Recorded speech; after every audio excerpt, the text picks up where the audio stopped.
கேட்டா நம்ம எங்க போவோம்?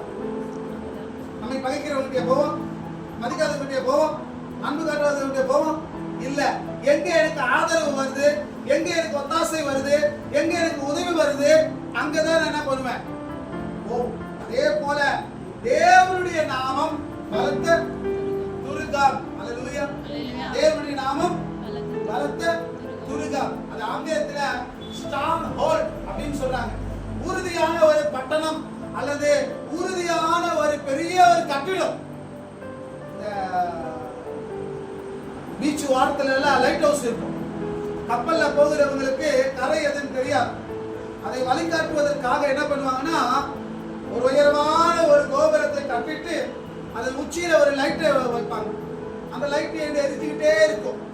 அந்த வெளிச்சத்தை பார்க்கிறவர்கள் என்ன பண்ணுவாங்கன்னா, இங்கே கரை இருக்குது, நம்ம போகலாம் அப்படின்னு என்ன பண்ணுவாங்கன்னா வருவாங்க. அல்லேலூயா. ஒரு வழிகாட்டியாகவும் அந்த கோபுரம் இருக்கும். இதே போல பல கோபுரங்கள் உண்டு.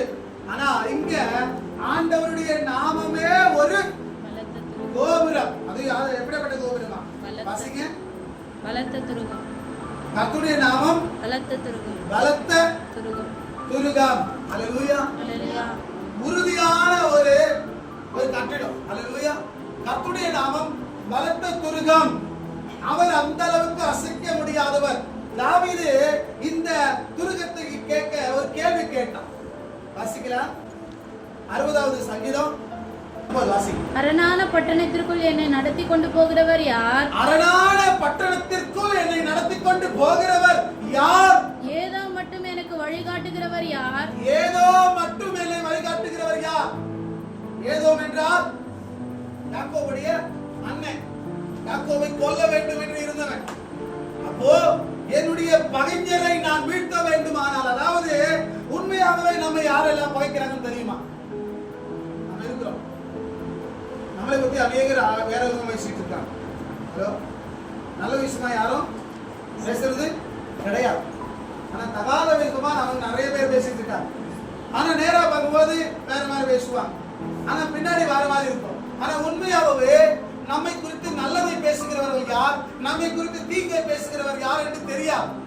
அதை பகுத்தறியும். இங்கே சொல்லுகிறாரு, அவருடைய அரணான பட்டணத்திற்குள் என்னை நடத்தி கொண்டு போகிறவர் யார்? அப்போ தாவீதுடைய வாழ்க்கையில உறுதியான ஒரு இடம். அதாவது இவர் அநேக முறை அலைஞ்சு திரிந்தவனாக இருந்தான். தகப்பனை விட்டு துரத்தப்பட்டு வனாந்தரத்துல சின்ன ஆட்டு மேய்ச்சிட்டு இருந்தான். கோலியாத்துக்கிட்ட சண்டை போடலான்னு வரும்போது அண்ணங்கார துரத்துறானுங்களே, போடா, நான் திமிரு என்னன்னு எனக்கு தெரியும் அப்படின்னு சொல்றானுங்க. அல்லேலூயா. ஏன்னா தாவீது சிங்கத்தை கொன்றார், கரடியை கொன்றார் என்கிற செய்தி ராஜா கிட்ட சொல்வதற்கு முன்னாடி யாருக்கு சொல்லியிருப்பான்? அக்கா கிட்ட சொல்லியிருப்பான், அண்ணன் கிட்ட சொல்லியிருப்பான். அவங்க எல்லாரும் என்ன பண்றாங்க? பொறாமை. அல்லேலூயா. தாவீதுடைய சகோதரர்களை பற்றி அநேகம் எழுதல. ஏன்னா எழுதும் அளவுக்கு ஒன்றும் இல்ல. இரண்டாவது, தாவீதை குறித்து எழுத நிறைய காரியம் இருந்ததுனால அவர்களுடைய அண்ணன்மாரை குறித்து எழுத அந்த இடம் இல்லை.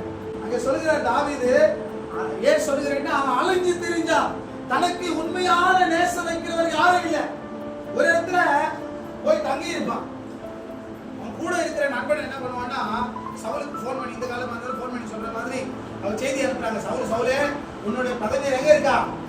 இங்கதான், இங்க ஒளிஞ்சிட்டு இருக்கிறான், சீக்கிரம் வந்தீங்கன்னா என்ன பண்ணிடலாம், அவன் கொண்டுடலாம் அப்படின்ட்டு சொல்லும் போது சவுல் படையெடுத்து வந்துடுவான். அப்படியெல்லாம் கர்த்தரை ஜெபம் பண்ணிருக்கிறார். ஏன்னா தான் நம்பி இருந்த இடத்திலையும் தனக்கு எதிர்ப்பு இருக்குது என்று. அப்ப எங்க நான் போவேன், எங்க நான் சொஸ்தமா இருப்பேன், எந்த இடத்துல போனா எனக்கு ஒரு அடைக்கலம் கிடைக்கும், எனக்கு ஒரு உதவி கிடைக்கும், எந்த இடத்துல போனா நிம்மதியா இருக்கலாம். அல்லேலூயா. அப்படின்னு தாவீது வாழ்க்கையில அலைஞ்சு திரிஞ்சான். 60வது சங்கீதத்துல இந்த வார்த்தை இருக்குதோ? 60வது சங்கீதத்துல அந்த 1வது அரணான பட்டணத்திற்குள் என்னை கொண்டு போய் யார்? யார்? ஏதோ மட்டும் எனக்கு வழிகாட்டுகிறவன் யார்? ஏதோ மட்டும் எனக்கு வழிகாட்டுகிறவன் யார்? அல்லேலூயா. தாவீது வாழ்க்கையில அலைந்து திரிஞ்சான். ஒரு அடைக்கல பட்டணம் எனக்கு கிடைக்குமா என்று. அரணான பட்டணத்திற்குள் என்னை நடத்தி கொண்டு போகிறவன் யார்? ஆமென். அல்லேலூயா. அல்லேலூயா. அல்லேலூயா. அல்லேலூயா. இதெல்லாம் நீங்க எல்லாம் சொல்லும்போது பாத்தீங்கன்னா பயங்கர சந்தோஷம் வரும். அப்படியே பூரிப்பா இருக்கும். அல்லேலூயா. ஏன்னா சபை எல்லாம் வசனத்தை வாசிக்கணும். அல்லேலூயா அல்லேலூயா அல்லேலூயா அல்லேலூயா அதனால அங்க சொல்லப்படுது அரணான